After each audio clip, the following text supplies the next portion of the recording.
Se a gente imaginar a psique humana como uma infinita encenação de uma enorme peça de teatro ou um filme magnífico, poucas dinâmicas são tão devastadoras quanto aquelas em que o indivíduo não reconhece onde terminam suas necessidades e onde começa a soberania do outro. E tecendo então uma analogia com o cinema e com o teatro, falaremos sobre a dramaturgia do controle narcísico, ou, melhor ainda, o comportamento invasivo de base narcísica. E eu desde já afirmo que duvido que alguém não tenha já vivenciado isso ou conhecido alguém que vivencia ou que já foi parte desse mecanismo, seja como invasor, seja como invadido. Comportamento invasivo de base narcísica não é um mero excesso de intimidade ou uma indelicadeza social, é uma ocupação territorial da subjetividade alheia. Diferente da invasão emocional comum, que pode nascer de uma carência momentânea ou falta de tato nas palavras e nas atitudes, falta de educação mesmo, a invasão narcísica é planejada, ela é estruturada, ela é predatória e ela é movida por uma necessidade patológica de controle. O narcisista não enxerga o próximo como um sujeito autônomo, mas como uma extensão de si mesmo, um acessório destinado a refletir sua suposta grandeza ou estabilizar seu vazio interno.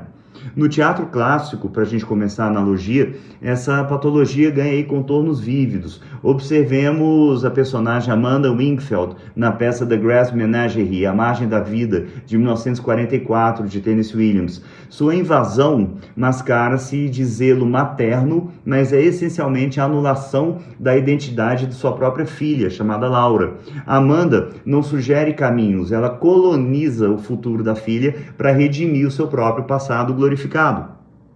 No cinema, Norma Desmond, personagem do filme Sunset Boulevard, que a gente conhece como Crepúsculo dos Deuses, 1950, de Billy Wilder, ilustra a invasão pelo isolamento de uma maneira muito clara. Ela sequestra a realidade de um roteirista chamado Joe Gillis para que ele habite exclusivamente o delírio da sua própria imagem. Essa ocupação segue a lógica de uma colonização emocional que não admite dissidências. A figura de Daniel Plainview no filme There'll Be Blood, Sangue Negro, de 2007, com Daniel Day-Lewis, dirigido por Paul Thomas Anderson, exemplifica aí a face mais predatória dessa invasão. O personagem Plainview não apenas domina o território físico em busca de petróleo, que é a temática do filme, mas invade a vida de todos ao seu redor, incluindo seu próprio filho, utilizando-os como peças de propaganda para sua imagem de homem de família. Para o narcisista como Plainview, o outro é um recurso a ser extraído, igual petróleo. Quando o indivíduo tenta manifestar alguma vontade própria ou deixa de ser útil à margem do invasor, ele é descartado com uma ferocidade avassaladora. O processo de colonização, da mesma forma que qualquer invasão militar, por exemplo, inicia-se com um mapeamento minucioso das vulnerabilidades do alvo. O invasor utiliza uma atenção intensa para identificar as fissuras na autoestima do outro. Daí a gente vê perguntas excessivamente íntimas, confissões de questões particulares a fim de ganhar confiança, disponibilidade total e inabalável a fim de servir a vítima. Uma vez então mapeado o terreno, a privacidade começa a ser desintegrada. Aliás, uma dica: se você sente que o seu silêncio de alguma forma é interpretado como uma agressão, a colonização provavelmente já está em curso. A personagem Eve Hannington, no filme All About Eve, A Malvada, de 1950, sintetiza esse movimento. A invasora infiltra-se na vida da protagonista Margot Channing, interpretada pela inesquecível Bette Davis, até que as fronteiras entre quem é a mestre e quem é a seguidora desapareçam, visitando e visando a substituição total de um eu original. A invasora quer literalmente apropriar-se da vida da vítima, em todos os seus aspectos, e, aí desculpem já dando spoiler, ao final ela consegue. À medida em que o domínio se consolida, estabelece-se um dos aspectos mais cruéis dessa patologia, que é o quê? A responsabilidade emocional invertida. Como assim? Em uma relação saudável, gente, cada indivíduo é guardião do próprio bem-estar emocional. A gente sabe disso. No entanto, o invasor narcisista subverte essa ordem, transferindo para o outro a obrigação de regular os seus sentimentos. Se o narcisista se sente frustrado, sei lá, inadequado ou entediado, ele projeta a culpa dessas sensações na vítima. E esta, por sua vez, passa a viver em um estado de pisar em ovos constantemente, sentindo-se sempre culpada e responsável por manter o humor do opressor estável.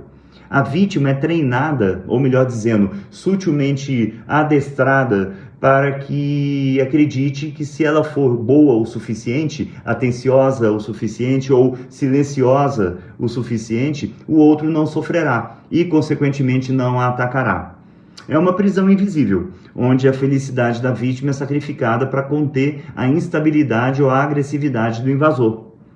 O isolamento social é o golpe de misericórdia. Ao criticar o círculo social da vítima, a sua família, os seus amigos, amigas, colegas de trabalho, o invasor torna-se a única fonte de realidade, criando uma espécie de sala de espelhos, onde a vítima perde completamente a perspectiva de si mesma.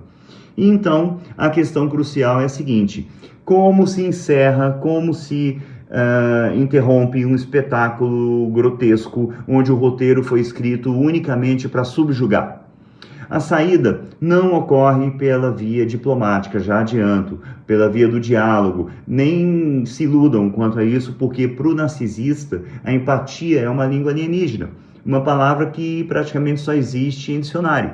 A libertação verdadeira exige a estratégia de desocupação. E qual seria o primeiro passo? O primeiro passo é tornar-se emocionalmente desinteressante, monossilábico e sem reações. Como assim, pessoal? Ao retirar o suprimento do drama, a vítima quebra o mecanismo de alimentação do ego que está invadindo. E o ato final desse drama, quando o final é feliz, o que lamentavelmente nem sempre ocorre, é a retomada do território emocional. Isso exige o estabelecimento de limites rígidos e frequentemente o contato zero. E a gente sabe que isso não é nada fácil. Em verdade, esse é um momento de luto pela pessoa idealizada que o narcisista fingiu ser e o reconhecimento de que aquela máscara era apenas o cavalo de Troia usado para invadir suas muralhas. Aquela pessoa invasora existiu somente dentro da sua cabeça. E você vai sim vivenciar esse luto até que aceite essa realidade, que aí sim será uma realidade. Sair desse ciclo é um ato de repatriação da identidade. É deixar de ser coadjuvante na neurose alheia para retomar o protagonismo da sua própria história. Quando as cortinas, então, descem sobre a relação narcísica, a liberdade que surge não é apenas a ausência de conflito, mas o retorno ao silêncio maravilhoso, reconfortante de ser finalmente dono de si mesmo. E isso, minha gente, não tem preço.